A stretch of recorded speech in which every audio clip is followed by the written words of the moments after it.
What is happening? Broadcasting live from the Zimmer Communications World Headquarters. Great news for the American people.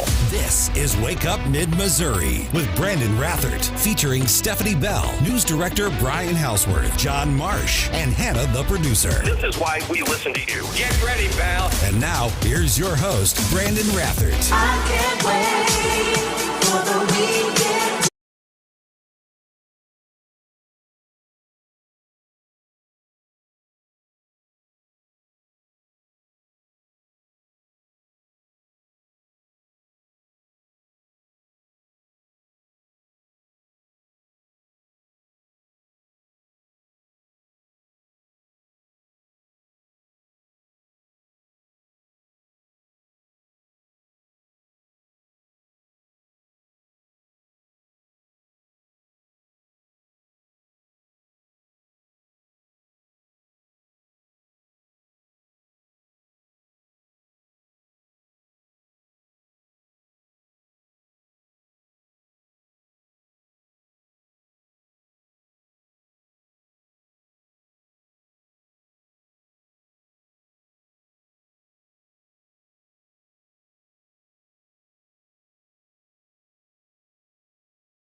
Can't believe this. They're sitting around eating nachos and drinking Bud Light, John, and going, yes, it looks like Trump's going to get indicted. 3 minutes later, she's talking about, oh, my God, this is just such a horrible moment for our country. This is a terrible moment. That's what we call a hypocrite, I think. You're gloating at 1 minute and then talking about, oh, my goodness, it's just a horrible moment for our country. And our buddy Claire. The good news is we finally have Rudy Giuliani indicted. Woohoo! Really? Yeah, it's Claire and Hillary. Woohoo! Celebrating. And Claire McCaskill did the very same thing. I don't understand these people. It's like, what a horrible moment for our country and what they have wrought on us in the history of our nation. But woohoo! They're getting Trump. Woohoo! We got Rudy. That's what you call a hypocrite. I mean, to be fair, I think that's the same noise I made when Holly beat Claire McCaskill. There was a lot of woohooing at my house that night. We also have, Hillary Clinton. By the way, Mr. Houseworth, I got something for you. Okay. You're gonna dig this, man. Okay, we're hearkening back to a late 70s, early 80s TV show, but it's pertinent. Yeah, sure. To what's happening in the news. So Hillary Clinton. The only satisfaction may be that the system is working. The system is working, and she's right. Look at Hunter Biden's sweetheart deal. By the way, Hunter Biden news this morning, not a big deal, but we do want you to be aware of it here on Wake Up Mid-Missouri. His misdemeanor tax charge is dismissed as they get ready for really the very likelihood of a potential felony gun charge. And so they're saying, okay, we'll let this misdemeanor stuff go because we're going to focus on this. But again, Hillary Clinton is right. The system is working, Steph. It's working for the Biden family, that's for sure. It works, doesn't it, Marsh? Man. Good morning. There's Mr. Brian Houseworth. Good morning. Good morning to everyone. Producer Hannah. Hello. I am Branden Rathert. Stephanie Bell, welcome back into the studio. Thank you. And I want to tell you real quick, because I know you were out and about hobnobbing. As a matter of fact, Stephanie's got, so the State Fair, the ham breakfast that went down yesterday that Stephanie was at, it's kind of the unofficial start of the 2024 campaign season. As a matter of fact, local businessman John Martin, who owns a small local business, Pro Pumping and Hydrojetting, announcing again he's going to be running for a state rep district. He has run before unsuccessfully, but he's making that announcement. Stephanie's going to be sharing some of the big things that went down, because this is we say the State Fair and the rides and all this, but there's some impactful stuff that goes down at the breakfast. Stephanie's going to be sharing some of that, and also want to make sure you know, and please tell your friends, like, hey, you know, Stephanie Bell from Wake Up Mid-Missouri, she's going to be at the GOP debate. We don't know if Trump is going to be at the GOP debate next week, but we know Stephanie Bell is going to be there with a Missouri perspective here on the show. As it should be. Amen, brother. Great. This is for you, Houseworth. What you talking about, Willis? You don't remember Different Strokes? What you talking about, Willis? What you talking about, Willis? Gary Coleman. Very popular show. Or Fawny Willis. The Fulton County DA there. So you've, and I know you've heard this by now. And think about it. These are facts, okay? And these are things that we hope that you'll share with your friends and coworkers in very polite, friendly terms today. They're saying it's election interference, Trump election interference. You have this very progressive DA in Georgia who grew up in a family of Black Panthers, by the way, who is saying, listen, here's when we want to start the trial. We want to start it on March the 4th. You know what happens the next day? You know what happens after March the 4th? March the 5th. Good, pretty good. Very nice. Do you know what happens I'm assuming Super Tuesday's got to be in there somewhere. It's Tuesday, March the 5th. So, yeah. You talk about election interference, okay? This is hypocritical BS. You have this progressive DA saying, okay, so we're going after you for election interference. And we want the trial to start before the day before Super Tuesday.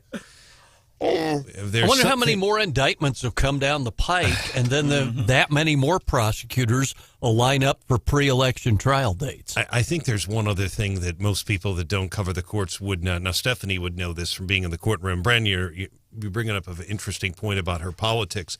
But the fact is, also keep in mind, it's the judges that set trial dates. Mm-hmm. Prosecutors can say, I want a trial date next week, or the defense. What the judges will do is ask both sides, will you be ready? But it's the judge who normally will set it. The judge has the final say. So it's really interesting, a specific date like that. Normally they give a month or a time frame like that. So at least for murder trials and stuff. So that's that I do find that to be interesting. Yeah, you're right, Brian. I mean, judges keep a schedule, and obviously they've got other trials beyond this one. And so not only do the dates have to work for all the parties, but it has to work for the judge. And sometimes you get lucky and you can get something a little quicker if that's what you're trying to do. But other times, depending on what's happening in your county or in your area, the court docket can get a little bit backed up. Absolutely. And I think a case like this, I mean, these murder trials that we have, I'm not comparing anything we have in Boone County. I realize that, but I'm going to put it in perspective. It takes, let's say somebody's charged with murder or a high-profile crime in Boone County. You're looking at a year to 2 years before that person goes to trial. You think they're going to be able to get discovery done by March? I mean, it's not going to happen. Well, and who I'd like to hear weigh in on this whole idea? How about Claire McCaskill, former prosecutor? Right? So get her take on it. Yeah, I've asked her several times. She used to come on this show when she was in office. She came on. She would come on a regular basis. Eric Schmidt, our U.S. Senator, he comes on whenever we ask, and I've always appreciated that Claire would do that because that's not always been the history with U.S. Senators here on the show, but she would do it, and we would say, Claire, we just, no, but she would, we would have great conversations. In the times I've seen her since she's left office, I've asked, I'm like, Claire, man, as a matter of fact, we did the roast for Senator Caleb Rowden a year and a half ago. I'm like, come on. She's like, I'll think about it. And then honoring John Rizzo earlier this year for Statesman of the Year. I asked her, I don't know. I'm too busy with MSNBC. And what I could envision her saying is, plus, you guys won't push you won't be as excited about Rudy Giuliani getting indicted as I do, because woohoo. But she is welcome here. She is. I think it'd be great to have her if she came on. First woman ever elected to the Columbia City Council as well. That's absolutely correct. Was a state representative also at one time, and longtime auditor, and darn near became governor of this state. Very, very close. We've had David Tyson Smith, local Dem. I've asked him to come on, Mr. Smith, just come on for like half an hour and talk about not an argument, not a boxing match, not a debate, because nobody pays attention. I don't think when people start arguing, what do you do when people start arguing? I turn and walk away. I'm not interested. If you're arguing, unless you're arguing with Stephanie. Yeah, or it's your job to argue. Then I can't really turn and walk away. Screw you guys. I'm leaving. But I thought it'd be cool. I had somebody like a David Tyson Smith, pretty reasonable dude, Democrat, local state rep. And I asked him Wednesday at the governor's signing of the I-70 bill, or Tuesday.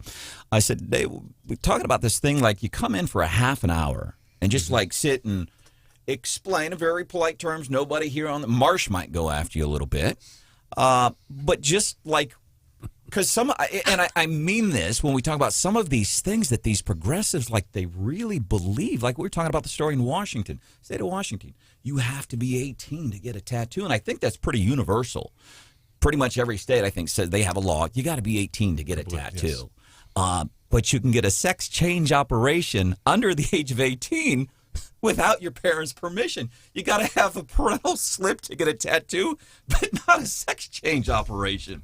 And it's things like that that I would just like to sit down to understand, not debate, because I already know what I think and I already know what these people think. But I want to understand the insanity, what I view to be insanity. That does not make any sense. And if there is anybody, if you can make sense of things like you have to get a parental note to get a tattoo, you can't get a tattoo until 18, but you can change through surgery your gender without parental permission. Seriously, if you can explain that, would love to hear that. I'd love to have Representative Smith on. I know you did talk to him and stuff. I will say this. He has been at a number. He was with the governor, not just at the I-70, but just a few minutes later, I was with the both of them, and they were both at Faurot Field. So he agrees with the governor on some issues. Obviously, they disagree on a lot, and they do. You're correct. They do disagree on transgender issues. And I think it would just be a fascinating conversation. This tri-level, apparently, Marsh, there was another accident on Wednesday. Didn't garner as much attention as it did on Tuesday. That tri-level, which has always been a sore point with me and my dad when he tries to get into Jefferson City. We asked Governor Parson about this. Marsh asked the governor about this on our show Wednesday. I don't think there's any question. I mean, we're going into a different era, the way we're approaching things through MoDOT. I mean, we're pushing the envelope in a lot of things, and I'm pushing them hard. I'll just be honest about it. I said, look, if we're going to put the money in that we have in infrastructure in this state, we're going to have to make sure we're hitting on all cylinders. I mean, so we're going to have to do things that look outside the box sometimes, and we're just going to have to work a little harder. And, I think they've done a good job answering that call. But I think anytime you see those intersections like that, once upon a time, maybe there was a design, maybe we thought it was going to be better, but the reality of it is sometimes you got to look back and say, hey, that's not too good, so let's fix it. Couple of questions. Sorry, Governor, I didn't mean to interrupt you. A couple of questions off the text. Didn't mean to interrupt you, but I'm going to anyway. Apologies there. By the way, I reached out Wednesday to somebody from MoDOT to talk about the tri-level. No response. I sent an email early this morning. So we are trying to get somebody on from MoDOT. Not because what I'm curious about is has there been talks even prior to this stuff? We're hearing from our news partner ABC 17 that MoDOT says there's a rehab project in the works to do bridge deck repairs and put in some new asphalt over the ramp from eastbound 50 to eastbound 54 at the tri-level. So it sounds like at least they've got something in the planning stages. I would plant a giant wrecking ball. Do you see the look on Stephanie Bell's face right now? I'm still salty about whatever day. What day was that? It was Tuesday. Tuesday. 2 hours. Stephanie's reaction to the whole thing?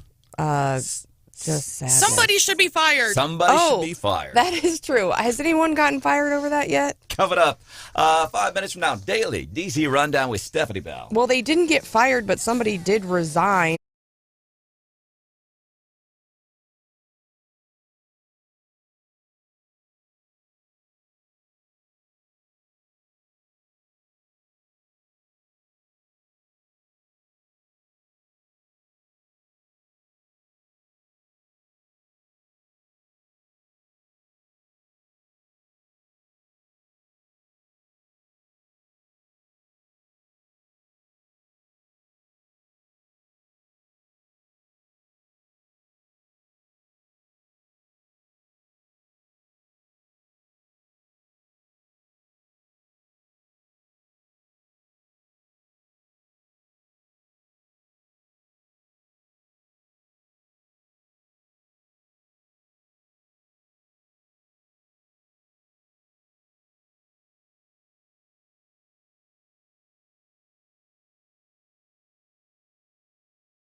You know what you do? You wash your hands 4 times longer. You take a shower, like you have beautiful hair, like this, beautiful.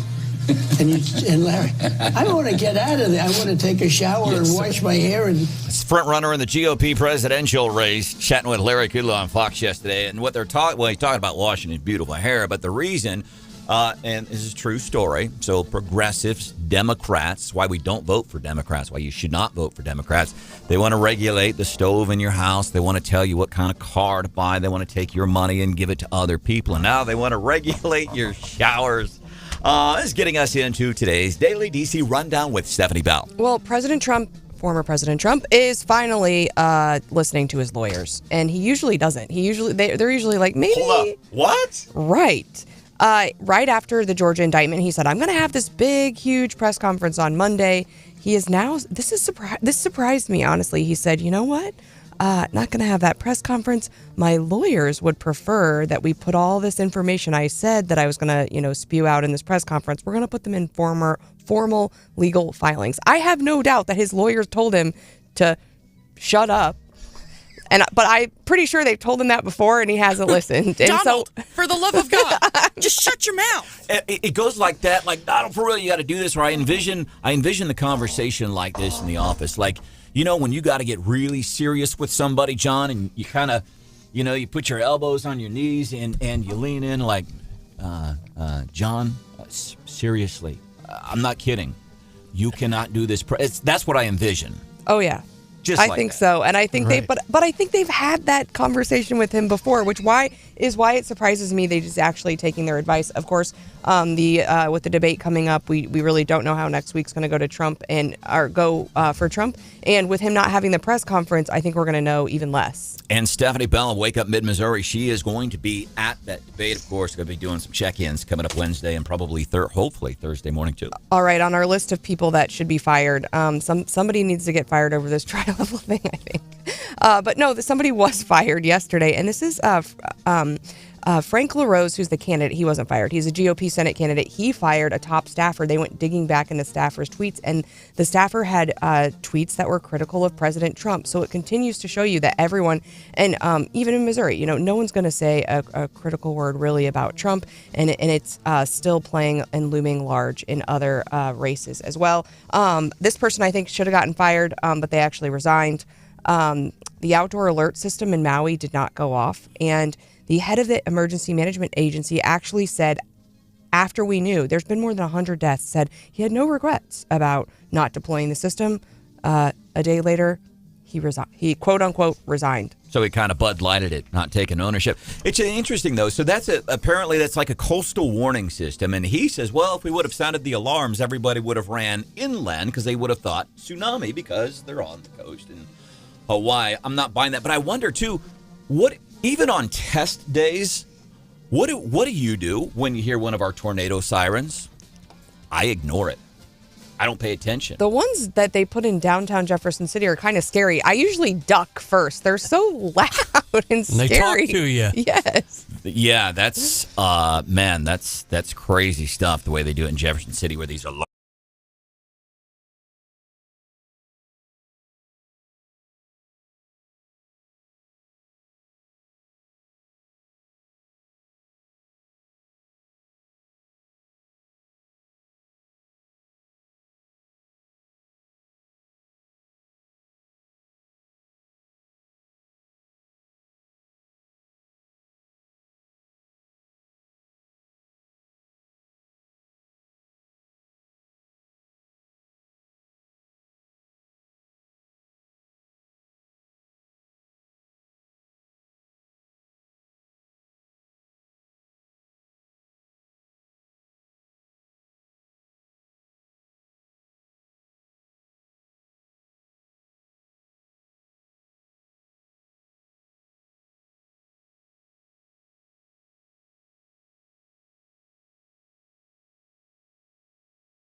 It makes sense, but when you go back and visit college as a grown-up, it's crazy. Like, I realize at this point, I don't even know how to explain how college works without it sounding like I'm pitching a sadistic concept for a reality show. It's like, all right, here's what we do. We take human beings during the 4 years we're the most physically attractive and sexually able, and then we put them in an all-expenses-paid resort with no supervision and limitless booze, and then see if they can learn, Pretty accurate, you think, as we get ready? Sprinkle in a bunch of kids with mental health problems, and you've got yourself a party. Or the Jersey Shore, one of the two. Not very different. What do we figure? We were figuring yesterday here on the show, think about this, in mid-Missouri, we're thinking between Lincoln University and Westminster and in Kirksville and all these. I bet we've got at least 50,000 college students in easy. Easy. 50,000 college students here in mid-Missouri, all getting ready to go back to school here in the next few days. School's getting ready to go back. A lot of local school districts. If you're a small business owner and you're perplexed at like, man, I still just cannot get employees, cannot keep employees. School districts are having the same issues, especially when it comes to bus drivers. You know, they talk about teacher raises and all this good stuff, what we got to do in the classroom. It don't matter if we can't get the little kids to school. School districts all across mid-Missouri apparently having issues with bus drivers. Especially when you have to fire the ones that decide to back over some mailboxes 2 or 3 times. Oh, come on. That was just a one-time thing. I want to a couple times. He had to put it in reverse. I want to get that dude's autograph. You think he'd come on the show? I'd invite him, seriously, in a heartbeat, man, because nobody was hurt or anything. I'd say, dude, come on the show. I got a friend of mine. His name's Troy, retired Marine, 20 years, spent a lot of years Jefferson City Police Department, and he's retired. And he was, and he's like, all right, what do I do now? He's going to drive a school bus. Better behave on his bus. That's what I'm thinking. I'm like, so first of all, I said, like, dude, you have no business driving a school bus with little kids, because he has very little patience, and he's got kids. He's a warm gentleman, but he's got very little patience for stupidity, and kids are stupid, and it's not their fault. They just don't know yet. And I don't mean stupid, but kids are kids. We were all kids. And I'm like, dude, I don't think you have any business driving, but good luck. Good luck. Welcome to the show. Feel Good Friday. There is Stephanie Bell. Good morning. Big thing fair yesterday, breakfast. And we talk about this ham breakfast and seriously the political implications of what happens here in the state of Missouri. A couple of big takeaways from the breakfast yesterday. Yeah, well, I was really excited because we had Lieutenant Governor Kehoe on the show, and he said his favorite part about the show was, about the fair, was seeing the young kids preparing their animals for the competition early in the mornings. And I bumped into him, and he said, "Hey, check this out." And he said, "I was walking by the barns this morning, and I remember our conversation, and I took a photo, and here are all the kids out there working hard early in the morning, ready for the fair." So everybody was there. I think I never did see Crystal Quaid. I don't want to say that means that she wasn't there. I didn't see her. I did see Lucas Kuntz, who was running against Holly. Holly was there later in the day for a big event, an event that I think Senator Blunt used to do.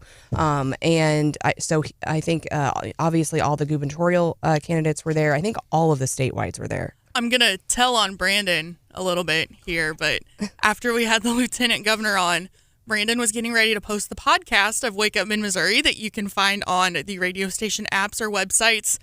And he comes up to me, and he's got his little paper and his pen. He goes, "So would I call that like a bovine competition?" Oh. I said, "It's just a livestock show." He goes, "Okay, so a livestock competition." I'm like, "It's a livestock show." He goes, "Okay."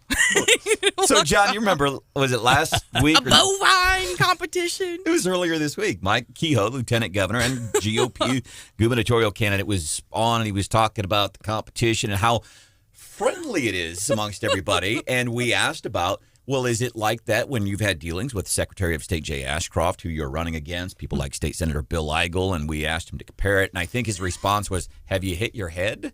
Or something like that. But anyhow. You bumped your head this morning, Branden? You bumped your head. So we go and post it, and we do it every day, 939theeagle.com or kwos.com. It's really cool because you can get on there and go back and, hey, I heard they were chatting with this dude or they said this.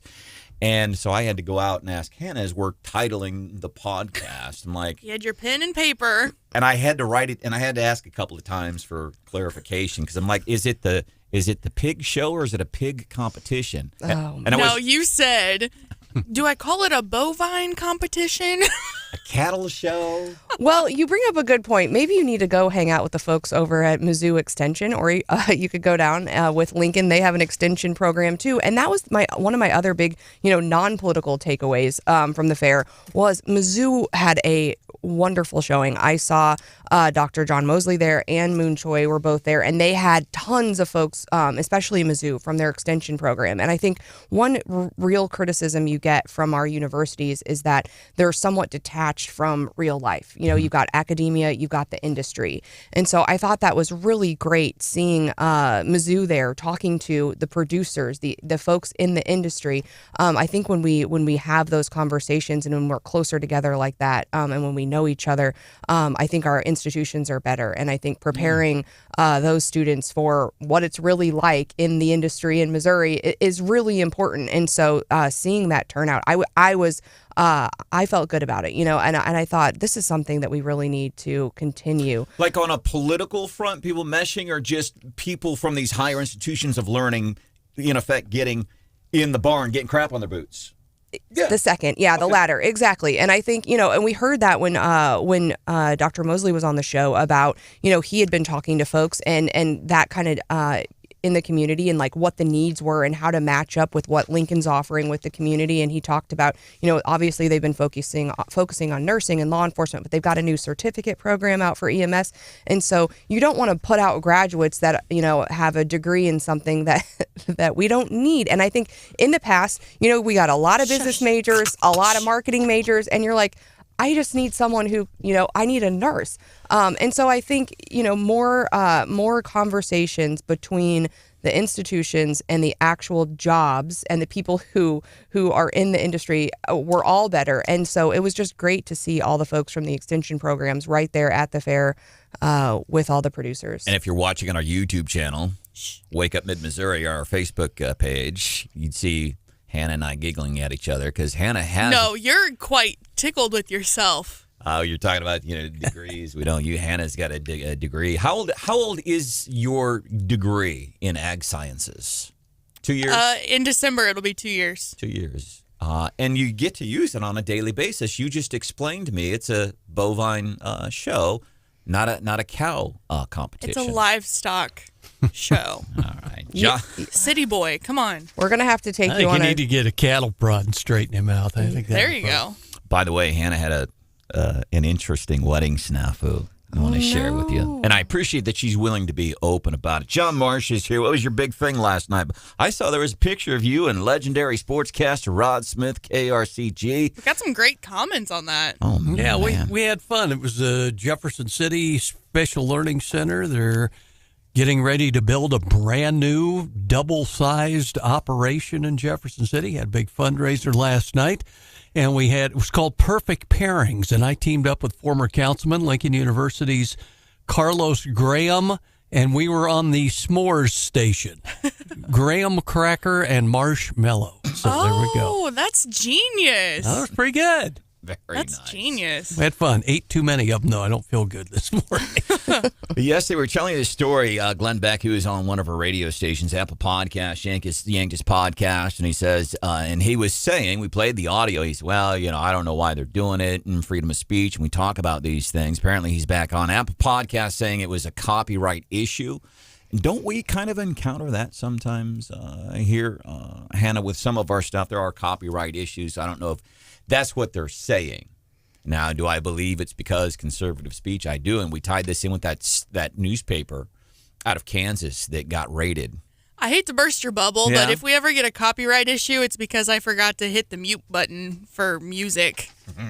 They're kind of picky about the music copyrights. This Kansas newspaper that was raided by police, and I think this is an important story for journalism. People all across the world are talking about this newspaper. That's based in a county in Kansas, about 2.5 hours southwest of where the Chiefs. Little bitty town. The town is tiny. The entire county has 12,000 people. The entire county, that is about the size of the city of Fulton. And it's not nestled along a big interstate like the city of Fulton is. people all across the world now reading this newspaper. They were raided by police because of small-town politics. Apparently, the police chief didn't like what he thought the paper was doing. That's the allegations, and everything I've seen says that's accurate. And why that is important. What do we talk about all the time when the Department of Justice or whoever starts to go after Trump, when DAs go after Trump? That's targeting. They're trying to freeze free speech. We've said it numerous times on the show. This thing, it can happen in small towns. That's exactly what happened in Kansas. Yeah, I mean, the whole committee is about the weaponization of the federal government, but it's not the only level of government that can be weaponized against citizens. And folks that are watching what's happening, they're thinking, well, the feds are doing it. And, you know, I don't like my political opponent in my little small town. Guess I can weaponize the government for my own benefit there. And it's happening. And by the way, the mom of the owner of the newspaper, 98 years old, they raided her house. She died 2 days later. It's MarionRecord.com. They have support for news. You can read the newspaper this morning, and it looks like a website from 2002. I kind of like it. It's nostalgic. Yeah. But support for the newspaper is it's going global. Well, and maybe Stephanie can answer this question that we were discussing. If a medical examiner can prove that this lady passed away because of stress, could that be like a wrongful death lawsuit potentially situation? I think it's Maybe. a really, really good question. Coming up a few minutes from now. So, yeah, the website. I mean, it's small, a county of 11,000 people. It looks like it's from 2002. You know what else looks like it's from 2002? My gosh, you got to hear this next story. And, Hannah, are you willing to, and I appreciate it if you're willing, you willing to share what happened in your wedding planning? Well, you've already teased a couple times that I'm sharing the story, so sure, why not? Hasn't happened. It's been the highest it's ever been since 2002 when Hannah was about 2 years old. Stephanie would have been, I don't know how old she would have been in 2002. No comment. No comment. And this was the song, one of the big songs, topped the charts.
down 158, S&P 500 down 34. We'll look at futures just minutes before the opening bell. We'll do that in the morning bell, 8:25. Business news, little twist only Stephanie Bell can give you. Highest it's been since 2002. I feel like I'm dumping bad news on a Feel Good Friday. We do a lot of things. Yeah. I know, and I don't mean to, but this What is... happened to our Zen from yesterday? Am I still... I think I'm still... Maybe not as good as yesterday, but better. I'm not whining and yelling. My blood pressure's through the roof, John. But I felt so. We did a whole segment about people who you couldn't get to come on the show. Well, I wasn't. But I didn't. But I didn't say. And MoDOT won't come on. I put in 2 requests to MoDOT and this and then. But I didn't do that. No, you didn't. You're very zenny for you. But if you get a for you, if you get a chance, seriously, go and check out the podcast.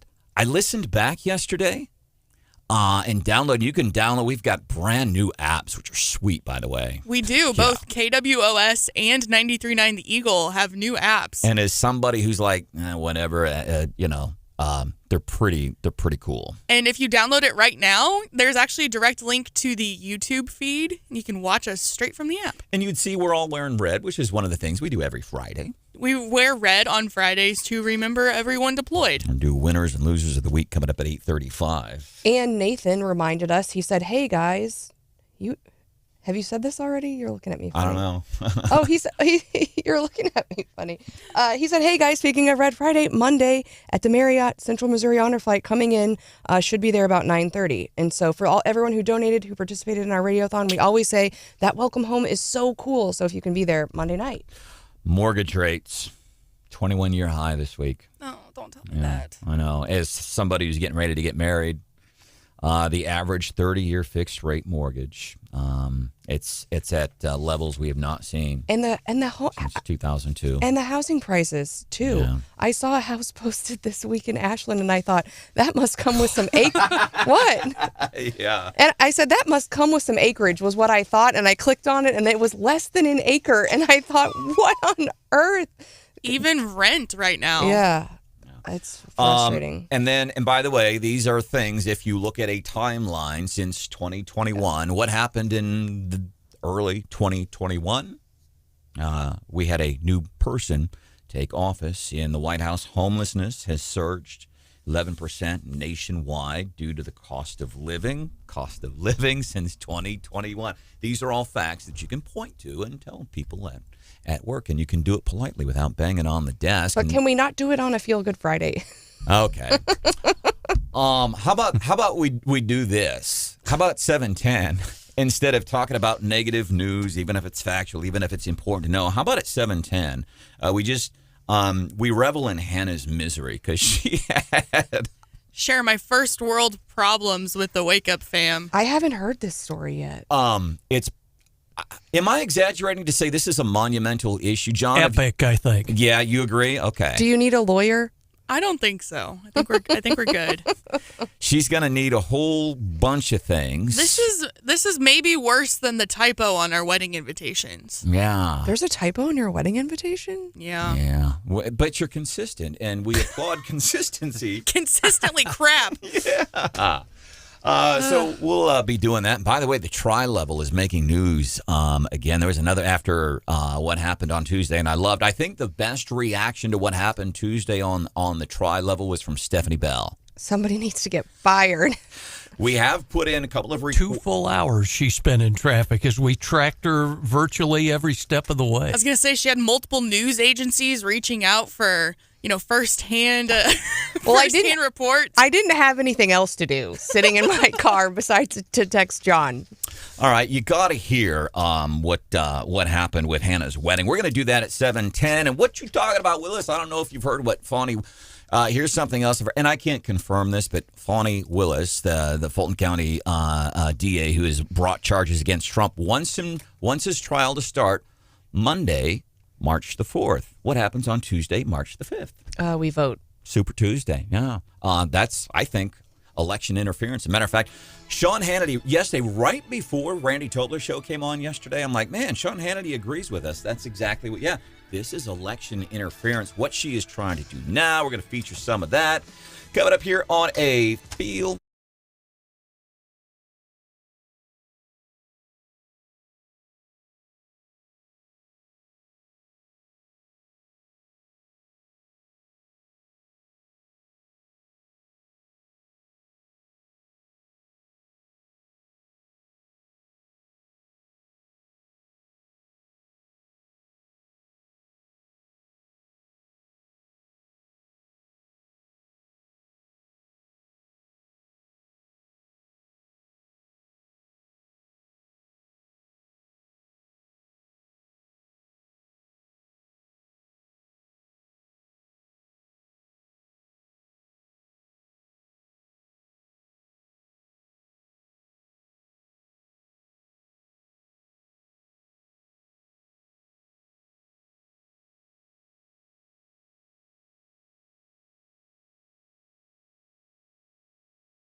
Sammy Hagar is apparently done. Well, to err is human. To really foul things up requires a computer. Man. Welcome to the show, Feel Good Friday. In case you were busy. Sorry. A little too much Cabo Wabo there, Sammy. Listen, he's true. Listen, when a guy's done, he's done. All right? And Sammy just exemplified that for us. He's not getting any younger. No. I think he heard that Biden audio and was like, nope, can't take any more of that. Cut it, guys. I want to make sure you understand what the President of the United States said this week. I don't want to. I know. It's this. And if you have not, we covered this yesterday on the show, but I think it is important and it's worth hearing again, even if you have already heard it. And again, this is one of those things like, so when somebody, oh, yeah, Biden. So besides the economy, besides the BS social issues, can you say you've seen the way he acts around little kids? I mean, there's numerous pieces of video that we've seen for a long time. It's incredibly consistent. What he said the other day. And I want to say one thing to your children. I know some really great ice cream places around here. And Daddy owes you. Okay? So talk to me afterwards. Parent, first time you're hearing that. For real, Steph, your political, personal opinions about Joe Biden aside, as a mom. Yeah, I'm not sending my kids with anybody outside of my family to an ice cream place. If some bumbling old man who eats pudding every day for lunch at 9:30 in the morning in the Oval Office pulls up in a van and says, hey, you want a Snickers bar? I know some good ice cream places. Come on, let's talk. And Daddy owes you. Wow. That is, ooh. That is just insane. Welcome into the show. And by the way, every Feel Good Friday, 8:35, we do winners and losers of the week. And we have basically, John, we've had one rule about winners and losers of the week. No Joe Biden. No Joe Biden. We don't pick Joe Biden because it's just a given. But that is almost, and I'm a rule follower. But that's almost one of those you go, you know what, we could break the rules on a Feel Good Friday to do that. If you have somebody besides Biden that you would like to nominate for a winner or loser of the week, please get those texts into us. And the more localer, the more better. 874-9390. 874-9390. Welcome into the show, Feel Good Friday edition. By the way, Joe Biden is going to be doing a presser today. He's going to be presumably talking about Hawaii. The first time he was asked about Hawaii, and he's getting knocked for this too. Hawaii, he said, no comment. And he was just really cold. I would think you say something, but I will liken it back to this. The oil spill 2010, Gulf Coast. We had somebody call in the show that was doing then, and we were talking about the oil spill, and what do you think, sir? And he's like, well, I'm against it. Whatever. So you see how those things work out. These disasters, whether it's the Hawaii, just a terrible situation, by the way, and we had the emergency manager there resigning, the guy that didn't sound the sirens. We've seen it before, a disaster like that. There was a mayor in Chicago that got voted out, a very popular Democrat about 40 years ago, maybe 50 years ago, because of their response to a snowstorm. And quite frankly, President Bush, back in Katrina 2005, Bush's administration was never the same because of their response in Katrina. They took a lot of criticism of that, and the FEMA director, I don't know if he was pushed out, quit. Bottom line, Brown. Brownie's doing a good job, isn't he? Brown didn't last much longer after Brownie's doing a good job. But yeah, I mean, how you handle crisis can make or break you in politics for sure. And we see people running on that, and I think rightfully so. I mean, DeSantis's big thing is, hey, we had this COVID crisis, and I'm the one that handled it the best. And you can debate that, but I think, I think it's I think for a lot of people, that's going to be a winning issue for him.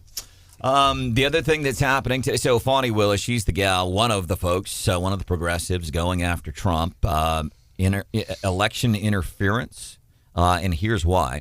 She wants the trial for Trump to start on Monday, March the 4th, which is one day before Super Tuesday.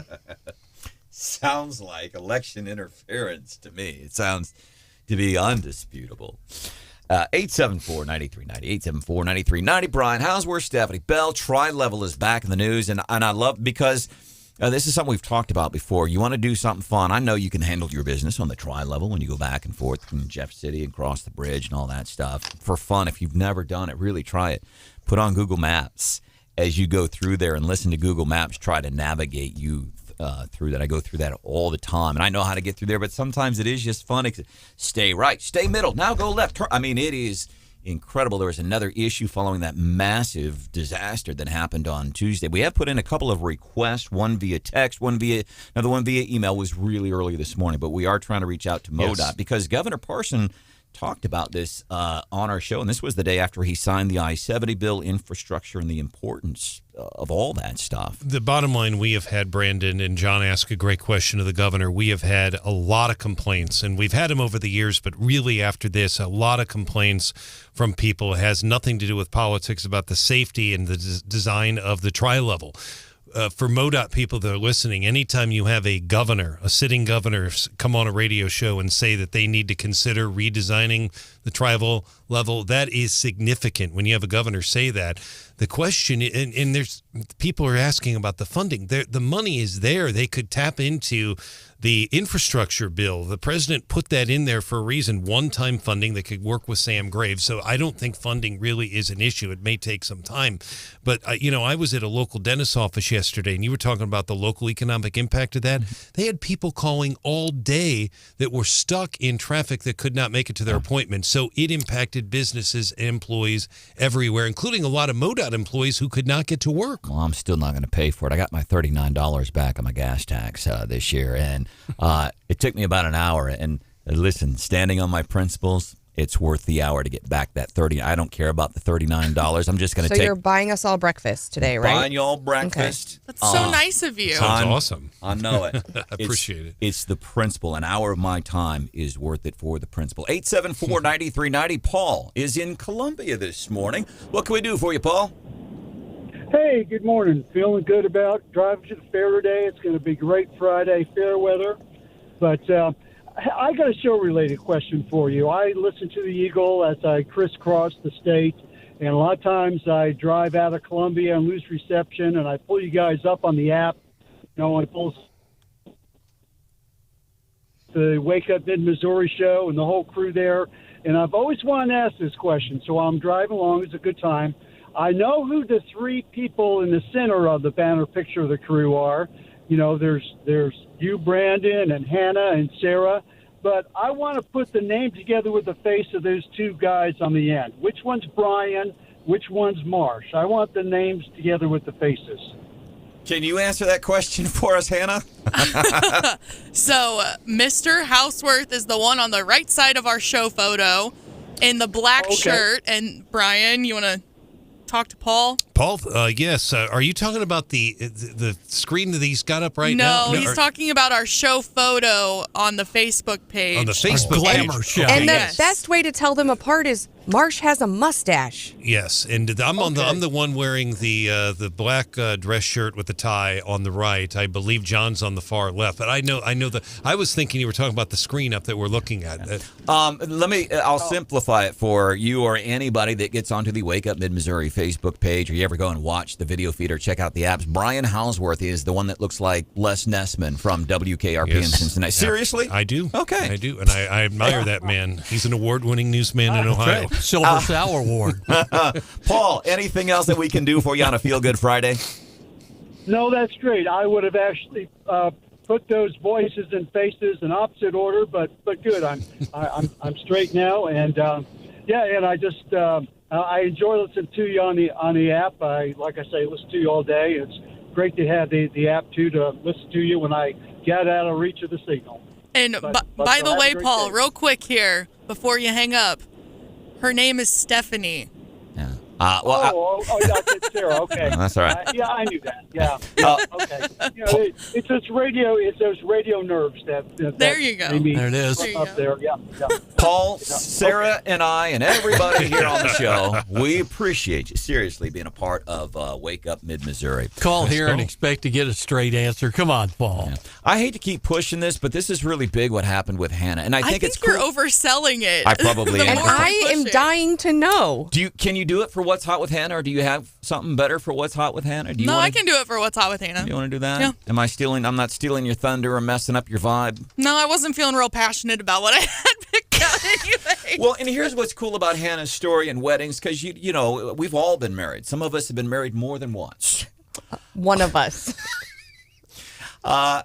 You know how big of a day it is, and everything, and the preparation, and the monumental planning, and the money, everything, and the money, and so much money. And you think it's going to be the biggest moment of your life, or one of the biggest moments, and so when things go wrong, even prior to the wedding, can't imagine how unsettling it is. But here's what I appreciate about this is that Hannah has a really good sense, and I think it's a big deal. And here's why I think it's a big deal, because I'm going to the wedding.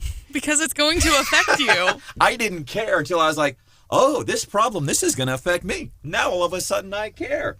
So we're going to do that. We'll do that coming up 7:25-ish here on Wake Up Mid-Missouri. And, of course, get your nominations in 874-9390 for winners and losers of the week. That is the text number. Also, do you have, what you're doing yet for 750s? And that would be all except for this, John?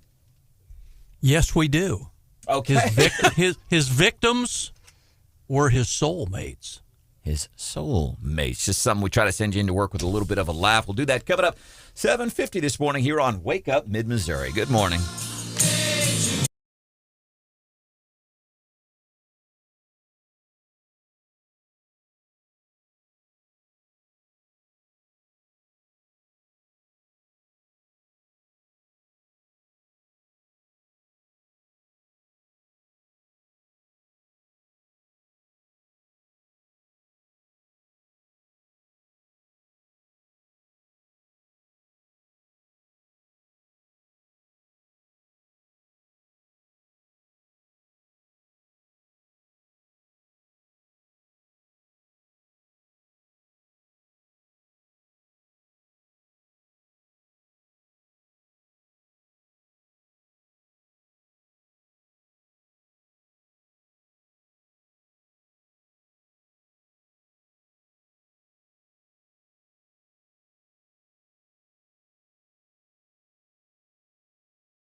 5-ish, which means It's 7:25. time for What's Hot with Hannah.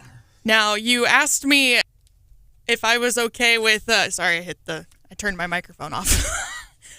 It's been a morning of weird errors. Well, and when you got a lot on your mind, you know how it can affect you. And this is something that happens. We all have those days. And, listen, I think we're or at least for a lot of us here on the show, we can be our own toughest critics because we all want to succeed. And I'm assuming that you listening right now on a Feel Good Friday to Wake Up Mid-Missouri, you're the same way.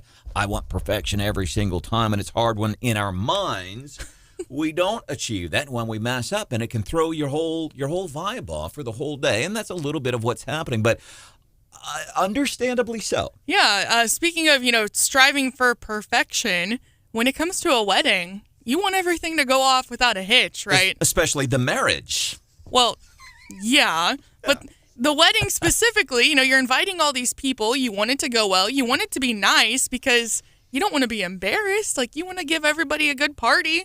They're going out of their way to attend one of the best days of your life, and they're probably bringing a gift. And you want to make it worth their time, right? She's awfully hopeful, isn't she, Steph? She's like, they should be bringing a gift. No, that's not what I said. But we've hit a couple very minor snags in the wedding planning process so far.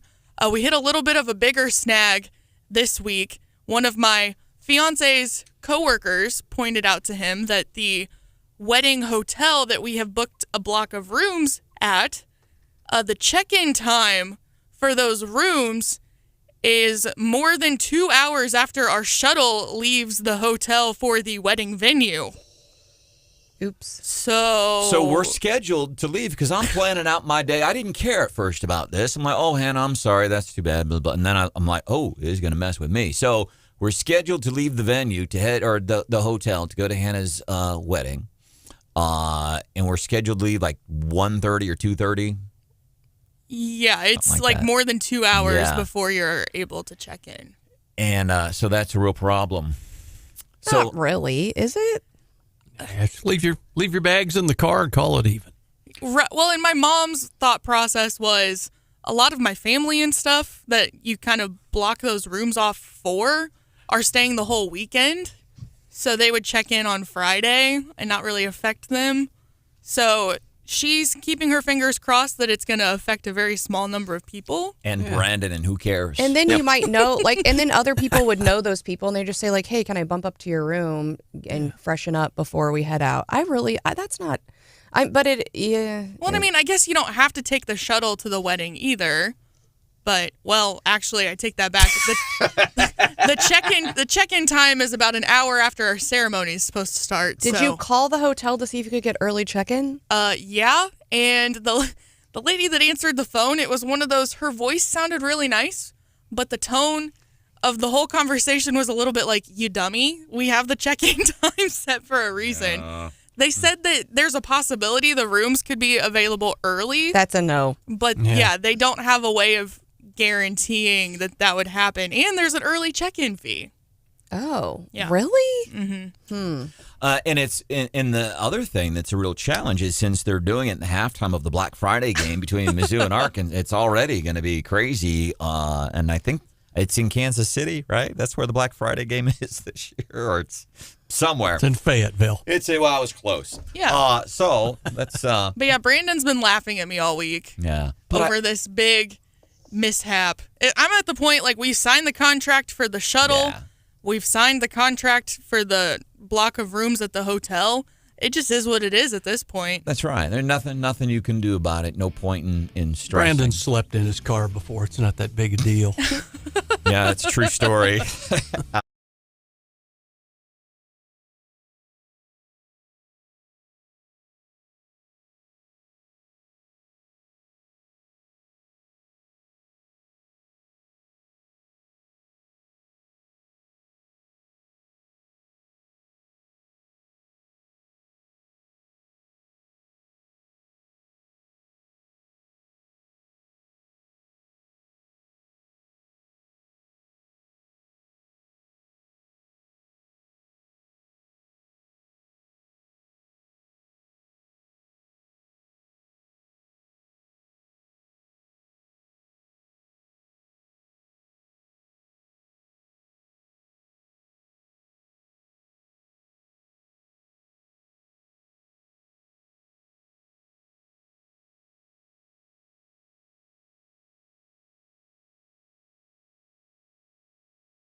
Whereas college kids will just walk up like, what's up? My name's Devin, or something stupid. Let's talk about the economy, even though I've never paid an electricity bill. It's like, no. Slow down, Atlas shrugged. I don't need you. And I love the response there at the end, the reference to Atlas Shrugged. I started to read the book, 10, 12 years ago. I couldn't do it, no comprehension. But the people that understood the reference to that, people that didn't. Comedy of Matthew Broussard as we get ready, and I'm still willing to bet we've got probably 50,000 college kids between the schools in Fulton and Central Methodist and State Tech, Zoo, Lincoln University, 500 new students this year. Oh, I'm sure. I wasn't feeling old or sad about my big birthday until my Facebook feed has been full of people that I actually know moving their kids into college. And and I'm like, oh. And I know, knowing their kids growing up and thinking, wow, that's not too far off. But yeah, a lot of folks moving in this weekend. Yeah, so it's going to be insane. Former Jefferson City Councilman, like back in the 70s, prior to Hannah and Stephanie even being born, Thomas Brandt chatting with our news partners at ABC 17 yesterday. It's horrendous. What's horrendous? We're going to cover that story here shortly on a Feel Good Friday. But I want to highlight some more comedy. You recognize the name Robert Reich. He was Labor Secretary during the Clinton administration. And, you know, on Fridays, we like to do some comedy because when you get into work and stuff, it's Feel Good Friday. Here's the big stories. Big stories. Of course, we know that Fani Willis is, she wants Trump's trial to start on March the 4th. We call that election interference because guess what happens Tuesday? Super Tuesday. Makes me want to say, what you talking about, Willis? She's talking about Fani Willis. And heard from a friend, an old talk show host guy, who said that back in the day, Fani Willis, she used to go by Fanny. Her name is Fanni. But it was part of that changing her name because, Fanny just doesn't sound very, when I run for bigger office, that doesn't sound good. Sounds like something sneaking up on you, right? Yeah, it's like that. But I think there was an analysis of her past RICO cases and how long, because she has RICO case experience, and someone went back and was like, okay, here's when the case was filed and here's where it went to trial, and none of them, I don't think, were this quick, right? Yeah. They took, and Brian, we heard from Brian earlier, in Boone County, if you had these criminal charges, you could see, a year or 2 years before they fully get through all the discovery and get to trial. So, but this one she'll be able to do as fast as she ever has been, right? Yeah. So that's one of the big things going on. She's election interference. We got stuff on the tri-level. Apparently another accident there Wednesday. This probably, that was the same day Governor Parson, John Marsh asked Governor Parson specifically about the tri-level in Jefferson City, and that's something that we're going to be continuing to follow for you. So I think those are the big stories. Going to get a little hot Sunday as we wrap up. The fair, like 100 degrees is going to be the high on Sunday. Fortunately, we've had some really good weather, so I think those are some of the big stories. So more comedy. Former Clinton Labor Secretary Robert Reich on MSNBC last night. I've been watching or participating in economic policy for at least 30 years, and I don't recall an economy that is this good. Look at Hannah's face on the video feed. Wow. Yeah, and he's short, too. Man. She hasn't been alive for 30 years, and she knows that's false. What the what? Yeah. Record inflation? Yeah. Come on, man. Right. He says he's... Did he bump his head?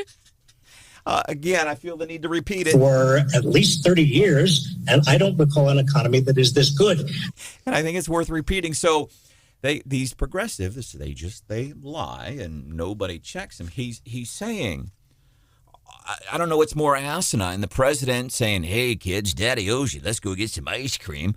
Or this guy who worked in the Clinton administration saying the economy is the best I've ever seen it. It just goes to show you how out of touch some of those folks are with. This was the guy behind NAFTA. Yep. Mm-hmm. It's the best it's ever been. And then the bigger problem what that means for all of us is because we know these news outlets, they don't, like the host did not think, now wait a minute, I may not be able to throw facts and figures at you, but we know as a point of fact that this economy, you just said this as a Democrat, and that's what Democrats do. They go on these news outlets and they lie. You just said the economy is the best it's been in 30 years. It makes me want to pull the old Home of the Kid, Macaulay Culkin and Home Alone in my hands on my face like, what? are you talking about? This morning, John and I, we were talking about the Truman Hotel. And I don't know how much. What was the word he used? Who, John? No. Okay, let's do this. This is former Jefferson City Councilman Thomas Brandt, who was a councilman like back, I think in the 70s, John? I think 80s. 80s? All right. Been a while. 90s, 80s, 90s. Yeah, something like that. Somewhere in there. Yep. Dr. Thomas Brandt, ABC 17, talking about the Truman Hotel in Jefferson City. It's horrendous. I mean, it's rotting. There's boarded windows. It's right there on Highway 54, which goes north and south through town. So in other words, he's saying everybody sees it. This is reflective of our city. And that's where I got married. Or not, it's where I had my wedding reception. It's horrendous. Did they let you check in early or not? I don't recall. I do recall being like a little bit embarrassed about the rooms. We didn't have any money. And so they had renovated the ballrooms about when I got married. And so the ballroom area was actually pretty nice. But as I recall, I heard some feedback. The food was horrendous would be one word for it. So apologies to my wedding guests for that. And yeah, I heard some feedback that the rooms were not great. Now, but it used to be, John, it was like the happening place. I was telling Brandon about Mike Michelson, the library. That's like where all the, the powers all that the be. politicos hung out. Yeah, most definitely back in the Ramada Inn days. Oh yeah. It was really a nice place. And you walked in, there's a big chandelier and these stairs. I mean, you were something if you were hanging out at the. And it was, I think, the Truman when I got married there. But and they used to give the bar exam in that ballroom. I had a lot of friends show up, and they're like, the last time I was in this room, I took the bar exam. At least now they're serving beer. But yeah, it went downhill fast. But it's been closed for what? Oh gosh, 2015 maybe. Yeah. Number of years. I had asked somebody, I'm like, is the Truman Hotel, is that like a Jefferson City landmark? And this guy said, no, it's an effing eyesore. But you have to think, John, I mean, the visibility from that property is so not, I mean, you would think someone would want to get a hold of it and build on it. Well, the Puri Group owns it, and they own some other hotels in Jefferson City and all, and I know that they point back to the pandemic, putting a pause on their project to tear it down and renovate some of the properties and all. But yeah, it's well, and they built that new hotel right there, and next door, and it's really nice, actually. ABC 17 has the poll: should Jefferson City force the demolition of the dilapidated Truman Hotel? It's polling right now. 82% of the folks that are weighing in on this story on our news partners at ABC 17 are saying, "Yeah, we need to do something." And I agree with the former councilman's take. Because he goes on to say, talk about the eyesore, and I know not everybody agrees with me on this, like the 6370 interchange, really the entrance into mid-Missouri. You look at the entrance at Fulton off of I-70, that entrance into mid-Missouri, and you're heading to the lakes. It's decent. And you get to Columbia. I have never, prior to me moving here years ago, having basically grown up in Missouri, had never really had a favorable impression of, for example, Columbia. You come into Columbia either way, and it's just, and I think that says a lot. It just looks dumpy, and you can look at some other places down I-70 and how they have done, their overpasses and entrances and exits to and from the cities. And I think that stuff is kind of important. I know a lot of folks have distaste for beautification projects, but when these people come through here and they think about investing money and they see those kinds of things, I think that matters. And it's the same thing in our capital city. By the way, I think there's a lot. That's the capital of our state. And if you can get into Jefferson City after traversing the tri-level and then you come in. All roads lead back to the tri-level this morning. Oh, man. Literally. Yes. But I do. I think that stuff is, it's important. Well, the owners had a redevelopment plan that was put in place for like 10 years, and nothing really has happened other than building the hotel adjacent to the property. And I think that redevelopment plan within a few years is about ready to run out.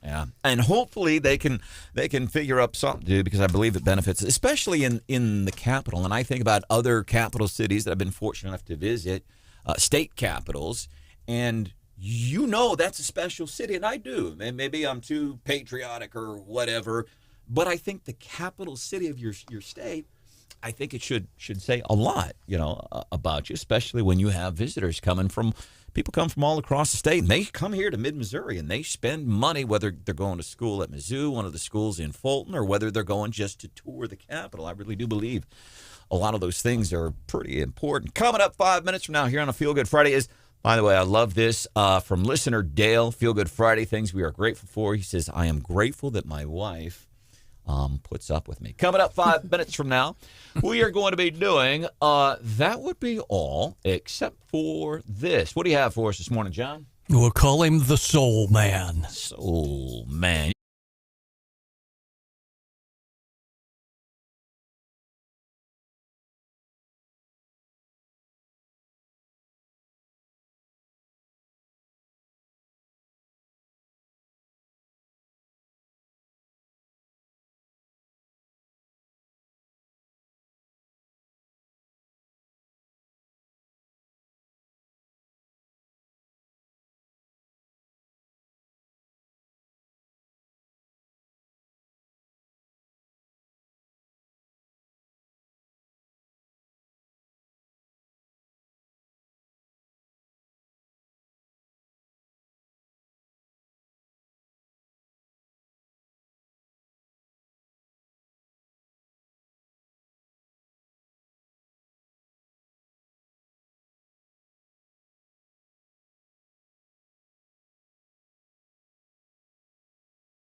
down 158, S&P 500 down 34. What are futures looking like? I love that Stephanie does this just like minutes before the stock market actually opens. Stephanie does the Morning Bell. We look at futures and we do business news with a little twist that only Stephanie Bell can give you. I read this email newsletter every day, and one of the headlines caught my attention this morning. Why does it feel like everyone has a tattoo? And we've had a lot of tattoo news lately, but there's some new surveys out about how many people actually have a tattoo and the numbers in the industry. We'll do that at 8:25. And that would be all, except for this. Yep, the Soul Man. The infamous Lake Tahoe foot fondler couldn't outrun the authorities for long. Turns out August 1st, Mark Anthony Gonzalez was arrested in Atwater, California.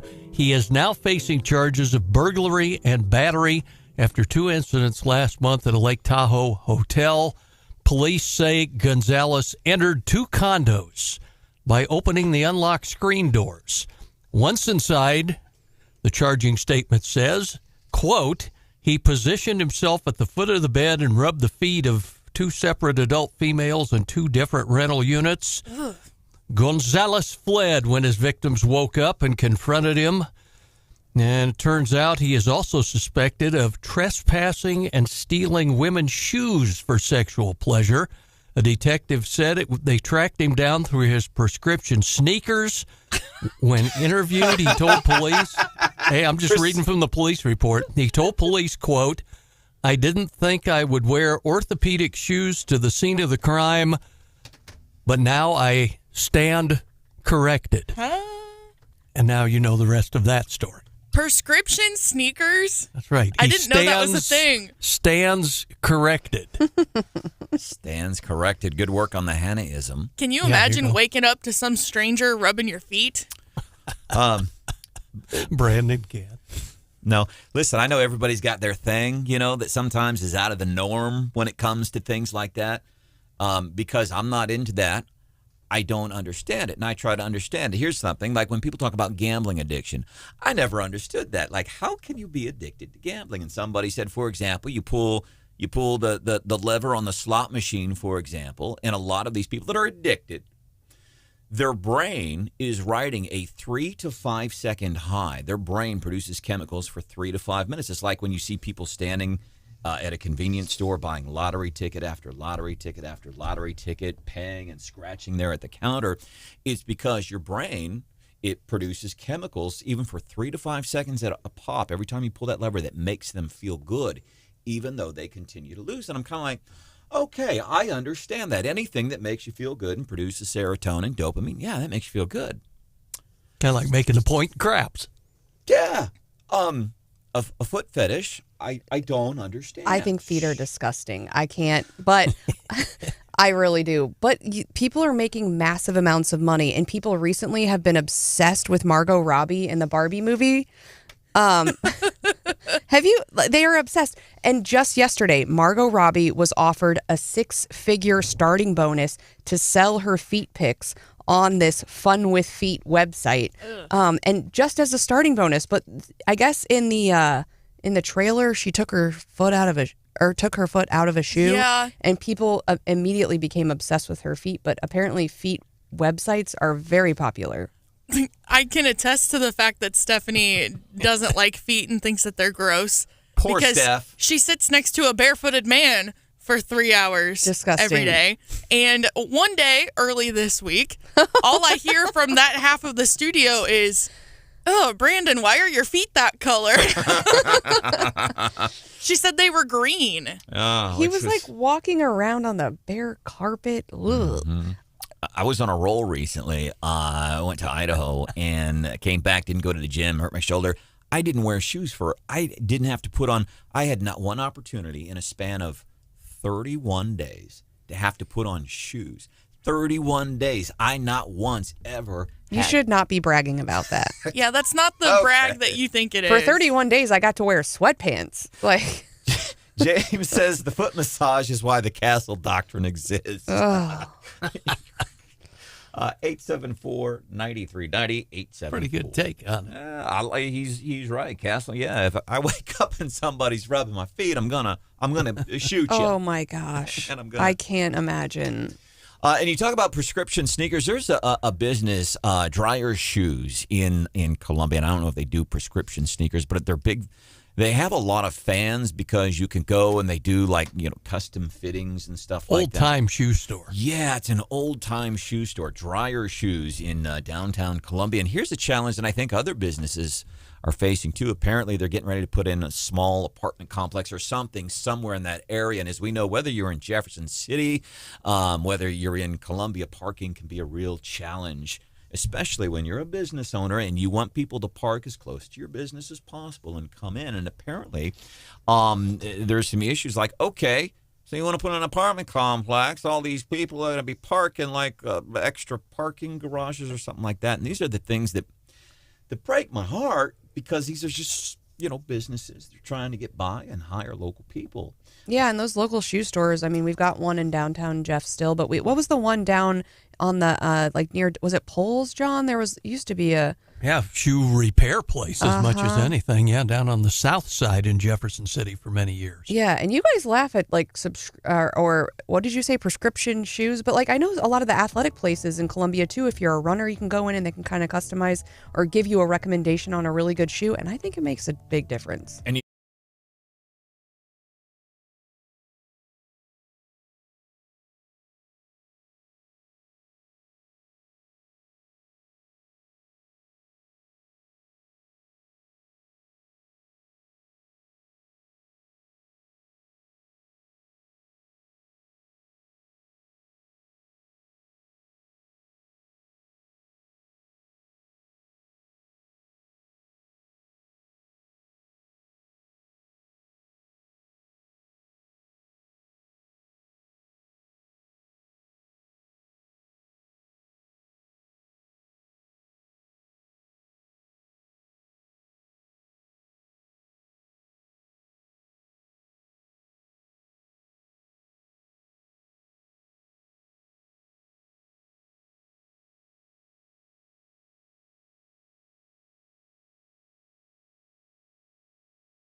Tailgating prior to the announcement that Donald Trump, you'd think she was tailgating for the Chiefs and Cardinals tomorrow, preseason football, which, by the way, you can hear on KWOS.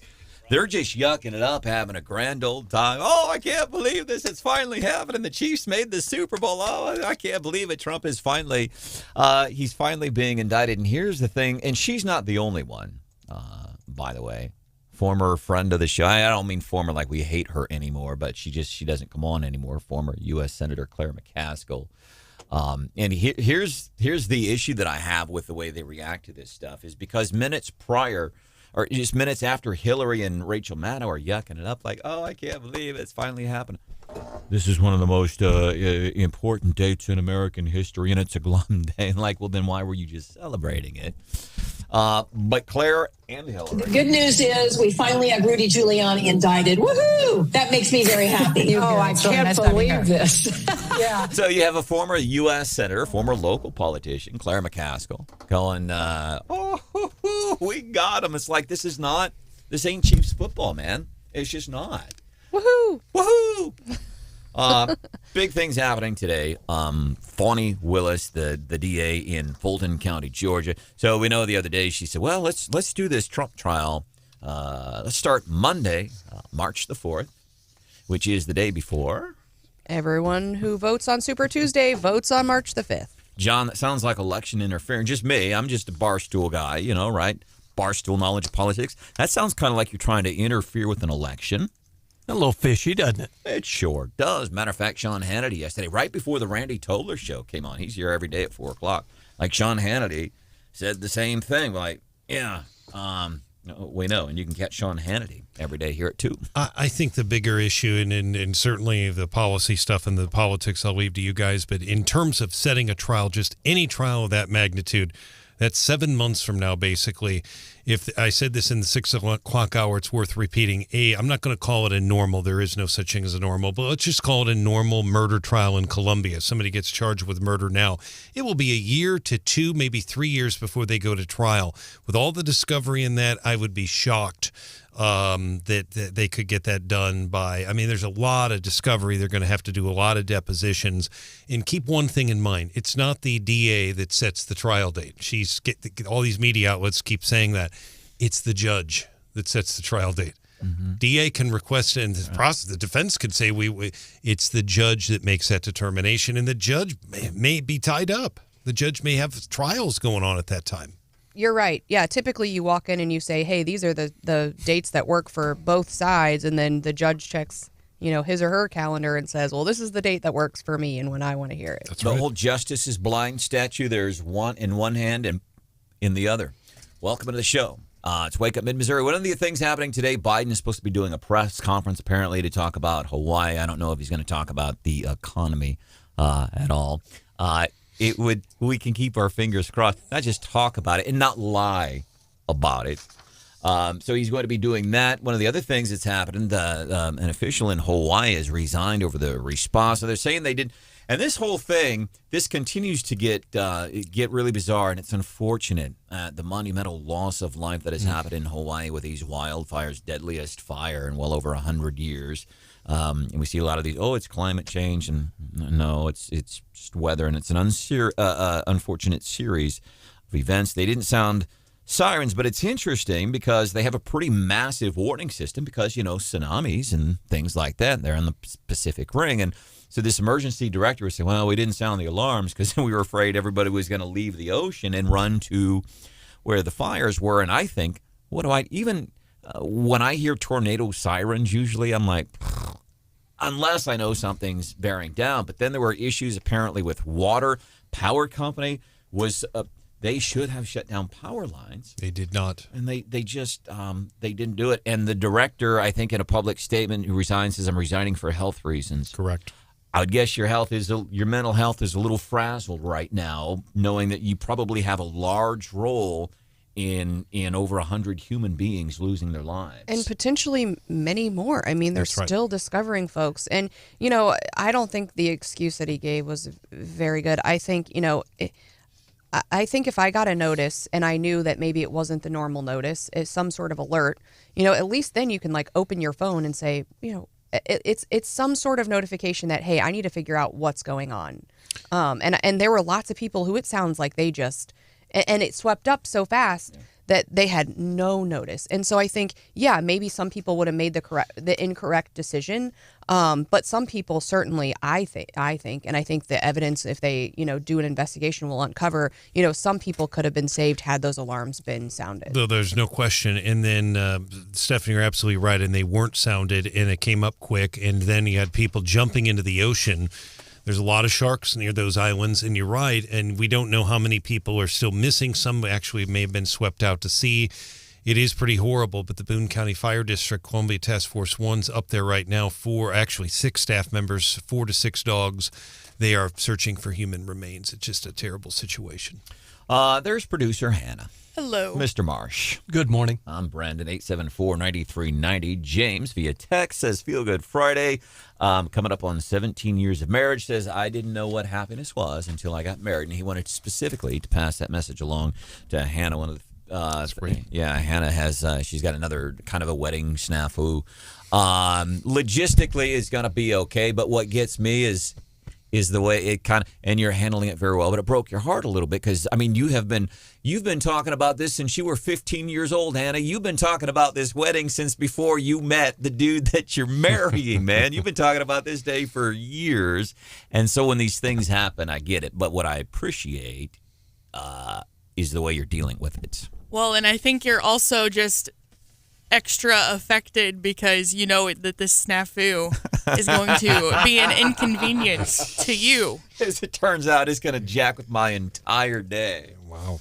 On the day she gets married. One more thing on a national level before we move forward. Hillary Clinton is right, and I actually agree with Hillary Clinton, what she said. The only satisfaction may be that the system is working. The system is working. She is right. Misdemeanor charges against Hunter Biden dropped on the tax stuff. She's right. The system works. We know about the sweetheart deal, and then they go after Trump and all this stuff. But, if you're a Democrat, you're a progressive, the system does work. Charges against Hunter drop, misdemeanor charges. And I guess in preparation to focus on the more serious stuff that could likely go to trial. You hope. Yeah. You hope. But, yeah, the question for her is which system? The system we use for Hunter Biden or the system we use for Donald Trump? That's right. The system works if you're a Democrat. 874-9390, 874-9390. We were talking about the economy, and I want to preface that with guy Robert Reich. Mm-hmm. You remember him, as do you, Labor Secretary under President Clinton. Man, your memory is amazing. He was a professor, too. He was. Have you ever tried out for Jeopardy? No, I don't think those. There actually was a reporter here in town that did that, and I don't know how he did, but yeah, he was on there. I don't. It's a very tough thing. I don't think I'd do well. You would do incredible. You would throw some of those categories, though. They pick. It just depends on the categories. If they're talking about music stars of today, I would not do well, and pop culture, I would not do well. But going to talk about Benjamin Harrison's administration and his presidential administration, I probably do well. Maybe if our friend Scott Fawn is listening, he could do like a special edition of This Week in Missouri Politics, where he handpicks a couple folks from the state of Missouri to do like Missouri state trivia. Ooh, I love this idea. That sounds awesome. Scott Vaughn from the Missouri Times. Actually, he's going to be joining us on Monday. We're going to be talking about some of the political impacts to come out of the Missouri State Fair. Also want to let you know Wednesday, Stephanie is at the GOP presidential debate. She'll be here with live updates. But I wanted to highlight this from Robert Reich for two reasons. Number one, I find it to be kind of humorous. He could be a loser of the week at 8:35. But number two, I think it highlights, you see, as a point of fact, these people go onto these national news outlets and say things that I think are just, it's a straight out lie. And there's no pushback. There's nobody that calls them. I've been watching or participating in economic policy for at least 30 years, and I don't recall an economy that is this good. Brian Hausworth, our nonpartisan news journalist, is going. Well, and he's wrong on that. I mean, he's just wrong. I mean, get him, Brian. I would say that, and our Republican listeners won't want to hear what I'm about to say, but the fact of the matter is, under President Clinton. In him, they passed a middle-class tax cut in 1993. It was very controversial from some. They also did an earned income tax. In the economy under Bill Clinton, because it was really struggling, the economy under Bill Clinton boomed, and we did not have inflation. I know Alan Greenspan warned about inflation, but that economy, for those of us who remember it, the economy is doing so good, the state of Missouri sent Hancock checks back every year. May have been $5-6. One year I remember getting $2. But no, we did not have inflation, so fact check on him. He's wrong. You know, he bumped heads with Leon Panetta, too, didn't he? He did. Back Oh, in the yes. day? Yes, he did. Wasn't it? When he was budget director. Yes. Oh, yeah. Wasn't it Fox who put the chyrons when Biden was talking about how great the economy was and then just put straight facts? Here are the job numbers. Here are the inflations. This guy's comments also need factual chyrons overlaying his comments. And nobody checks it. And the problem is, as we get ready for, I bet, 50,000 college students to come back to classes here in mid-Missouri over the next several days, these people, they see it, or some of their parents watch it, and they go, oh, yeah, the economy's better than it's ever been. Coming up, 8:25. Speaking of things that hit your pocketbook, we're going to be doing the Morning Bell. We are, and I read this newsletter every day, but this headline caught my attention. Why does it feel like everyone has a tattoo? Even the governor.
with a little twist that only Stephanie Bell can give you. Our futures, again, are participating in Red Friday like we are and are all in the red this morning.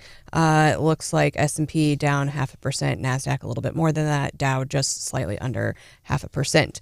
So when I saw this headline, it gave me a little chuckle because tattoo news has been a big deal in Missouri lately. And Hannah, you were asking about people getting tattoos removed, I believe. Yeah, it was National Tattoo Removal Day last week.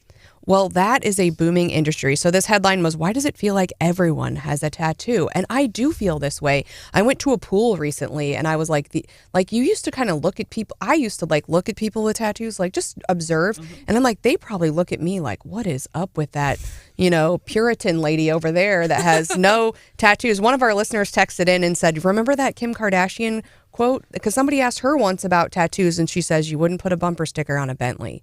And and I like that. And our listener, I think it was Paula, said, hey, remember that? And she's like, I don't like the Kardashians, but I did like that. I'm not opposed to tattoos, and I think eventually I will get one. I just haven't quite decided on one. But the industries are booming. Apparently, the removal industry is set to jump from $478 million in 2019 to $795 million in 2027. So a lot of folks out there with some regret about their tattoos. But also the tattoo industry itself is jumping. It's supposed to hit $3.9 billion by 2030. And there's some interesting stats out now. So 22% of people, so 1/3 of people say they have a tattoo. 22% say they have more than one. That's like 1/3 of people have tattoos. More women have at least one tattoo than men. That kind of surprises me. Huh. Tattoos are very popular among the LGBTQ community. And then youngsters are more likely to have a tattoo than people who are older. Only 13% of people 65 and older apparently have a tattoo. And probably a lot of those were when we were seaside after I was in Okinawa, or it's a prison tat. Here's the thing, I think with women, maybe the reason in my mind that more women have tattoos than dudes is because I think the way women can get tattoos, they can get very classy, interestingly placed tattoos. For example, I see a lot of women, they do a lizard on the top of their foot or something there, and it's kind of yeah, that's kind of cool. They do something like that. But if a dude does something like that, a delicate tattoo. Yeah. Lizards is a common. Lauren Hauser, who was a member of the Wake Up Mid-Missouri family, she has a lizard on her foot. My sister has a lizard on, and I don't know the significance of the lizard on a foot, but apparently it's a thing. But I think because they can look classier on, a guy. Man, I think of it. I don't know. The other thing with women, and the article talks about tattooism. Tattoo tourism is a booming industry, and they said women often they'll go on a trip together and they will all go get like tattoos either symbolizing their friendship or the trip or whatever. And I think like you would maybe do with siblings. And so I think that might explain some of the increase in tattoos among females. The other thing they're saying is a lot of people are really appreciating the artist himself and finding people like tattoo artists on Instagram that they really, and then they will travel oftentimes across country to get a tattoo from a specific artist. So this whole tattoo tourism thing is becoming a real deal. And I guess some of the cruise ship lines, I think Virgin Cruise Ships is putting tattoo parlors on the cruise ship so you can go on vacation and get a tattoo as well. We'll get you all boozed up, and hey, look what we have here.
4 years were the most physically attractive and sexually able. And then we put them in an all-expenses-paid resort with no supervision and limitless booze, and then see if they can learn, huh? Matthew Broussard actually kind of makes sense there. Apologies to all my mom friends who dropped their kid off at college this weekend and are already feeling stressed and are now feeling additional stress. So I know, so we have several of these moms especially that, like one, and she's like for a week, and she happens to be part of the Wake Up Mid-Missouri family, kind of in an off-air role, like puffy eyes for several days. And so finally I said, hey, you know who I'm talking about. Yeah, and you also asked her every day, how you doing? How you doing, Mom? Yeah. How sad are you that your child is leaving? Yeah. But she's going to school in Kansas, and I said, well, are you upset that your daughter's going away to school? She says, no, I'm upset she's going to be a Jayhawk. That's a good take on it. Awesome. I'm going to be a wreck, I know, but I just think, like, you know, for my own experience, and, you know, I've seen it in, you know, relatives and everything else, that nothing quite matures a person and brings them into their own. And for me, like, it was just a transformational experience that first year of college. And you kind of get a refresh. And, you know, if you didn't love high school, I didn't love high school, and I didn't feel like I fit in. And really, I feel like I struggled. And that first year, I finally felt like, oh my gosh, I'm among people that understand me and that get me, and like I feel like from that day forward, my life took a totally different. Wow. Not that I wasn't good in school or whatever, but why is it you felt so? What you said about high school is interesting, because I was part of, like, I would hang out with the kids that partied. I was an all-star baseball player. I hung out with athletes. I got good grades. I hung out with the smart kids. So I was in all these circles, but I didn't fit in. It was none of them was. I was in all of them, but I didn't have, you know, like a center. Why is it you feel like you didn't fit in high school? I feel like you get clicked in really like early, and people just have assumptions about you and what your groups and everything else. And college kind of gives you a clean slate, and you could kind of be the person you always thought you were going to be. And also, I think the other thing that helped was I went to Truman State, and it was a whole place, a whole campus full of nerds, and I was kind of a nerd, and then I was kind of like a cool nerd. But like I finally felt like I was among my fellow nerds and people who wanted to learn and care, but also, you know, could have a conversation and be social as well. But I think for a lot of teens who really do struggle in middle school and high school, college can really be a place where you see massive growth, just personally. I have friends who drop their baby off at Mizzou this week. Wow. And for Hannah's benefit, she's going in the College of Ag. Oh, nice. Wow. Well, and to Stephanie's point, you also have students who excelled in middle school and high school who get a wake-up call. Yeah. Any examples, Hannah? Myself. No. I started college, and, you know, I was the kid who did every extracurricular, straight A's, graduated high school with like 19 college credits, and fell on my face. Wow. My first semester of college. And she's not lying, by the way. It is important to find a college that is a good fit for you. That's and true. I will say, I think being at a smaller college for me was the right choice. And it might not be for everybody, but. How's with your freshman year of college? What was it like for you? Was it a good experience? Wonderful experience. I went to Lindenwood College, which is now Lindenwood University, and Scott Warman and I became very close friends. He is now the main host at Bally Sports Midwest, and he was a couple of years older than me. But it was I learned a lot. People were accepting. I felt like the teachers taught us how to think, to challenge us, and they respected opinion. I mean, it was wonderful. That's right. Taught you how to think, not what. Correct. And that's exactly right. And there was one an English professor I remember, and she was just somebody that was quite frankly, she was progressive, and very, very from the 1960s. But I really remember her, coming from a different perspective. But I always got A's in her class, and she challenged us all to think not just on not about politics, but how to write, how to become a better writer. So that helped me a lot. I think the experience there was great, and I learned a lot. Wasn't into social any of that stuff, but I did really enjoy the learning, and it was a great experience. What about you, Marsh? Mizzou frat house. Okay. First year. Wow. Enough said. Props to Delta, and I don't know. The administration seemed to think I should actually go to class, but we kind of begged to differ. So Isn't that crap? Didn't work out real well. Yeah, isn't that crap, John? It is. What's interesting, one of the best teachers I ever had, his name was John Turlington, and he was I went to a magnet high school in the St. Louis public high school system, but it was called Center for Management Law and Public Policy, and we did mock trials. Best teacher I ever had. We walked in, we did a mock trial in one of the courthouses downtown St. Louis, and I was like 15 years old, and we're all prepped, and I got my little suit on and my tie, and I'm ready to argue my case that I've been studying for weeks, and we sit down, and Mr. Turlington gets up in front of us. He says, here's what we're going to do. Here's the case. You guys have been studying for this. He says, first thing I want you all to do is stand up. So we all stand up because we think the judge is entering the room. He says, now change places.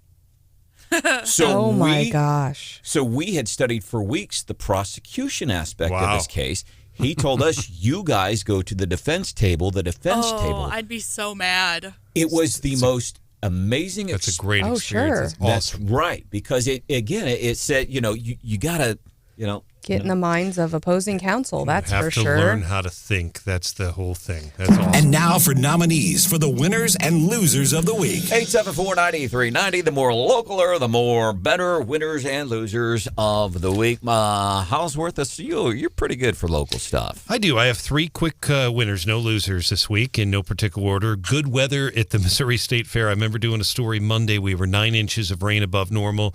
Temperatures have been great at the Missouri State Fair. Stephanie, of course, with great reports. So kudos to them. Great attendance. Second one would be the First Lady, Mrs. Parson, and the folks at MDA. They had an event yesterday for special needs kids that I know that I have a special place in my heart for that. Those kids really need an opportunity to participate, and they did that yesterday, and I'm so glad. And also kids that have other physical challenges and stuff and other challenges. That was yesterday, and I'm glad they were able to do that. And the third one, on a lighter note, Cracker Barrel here in Columbia. It's been a while since you've mentioned Cracker Barrel. Barrel. Him off again. No, they are. They unveiled this week their Halloween and their Christmas decorations there. They have Christmas trees up and they have Christmas Santas up there. I found, especially with the heat, I was in there on a really hot day. I thought that was really, really neat. So kudos to them. Cracker Barrel, which, by the way, was the favorite place to eat for none other than John Gotti, the boss of the Gambino crime family. That was his favorite place to eat. And everything was cooked on Teflon in his honor, right? Yes. Right? Teflon. And he always, I hear he tipped well, too, based on news accounts. I want to thank you. If you're interested in like state politics, things like that, Governor Parson the governor's office has a Flickr page, which is a photograph page. And I didn't know this, but Houseworth pointed out looking for some photos to post on our website. Yes. He says, "Hey, there's a picture of you and Mike you and Governor Parson on there." And I went and looked. I'm not kidding. If you get a chance, I'm going to send it to you. Please don't. Because here's why. So we were comparing tats, and that's not what's in the picture. But if you look at the picture, you showed him that tattoo. Hey, Mike, look at this real quick. In public? It looks like I am biting the governor's shoulder. Yeah. It's a good. Stephanie Whitaker, who's the chief communications officer, also still takes pictures. I think it actually looks okay. But you didn't know she was there, and I didn't realize she was taking photos as well. She just does a really good job. But I think the photo looks fine. I really do. Corinne Jean-Pierre. And I hate to say, losers are trying to keep it upbeat on a Friday. I'm going to call her a winner because she made us laugh. She's trying to talk about Hawaii Senator Brian Schatz. President for the immediate support of federal agencies have delivered for residents of Hawaii, and so has Senator Schwartz. Senator Shirts. What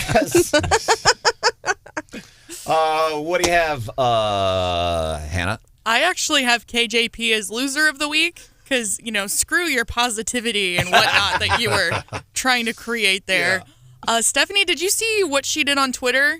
I don't think I did. Folks on Twitter came with the screenshots, the receipts of what happened. But KJP's Twitter account, her press secretary account, tweeted earlier this week something about when I ran for president, I made a promise that I would leave no part of the country behind. Obviously, KJP has never ran for president, so people are assuming that she accidentally tweeted that on the wrong account and that really she's the one running President Biden's Twitter account. And suspiciously, the tweet was deleted pretty quickly. Whoopsie. But there's lots of screenshots. Winners and losers. And, we haven't even gotten to John Marsh's or Stephanie Bell's yet. We're going to do it, and they've got some really good ones worth catching. We're going to do that coming up 5 minutes.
And leftovers.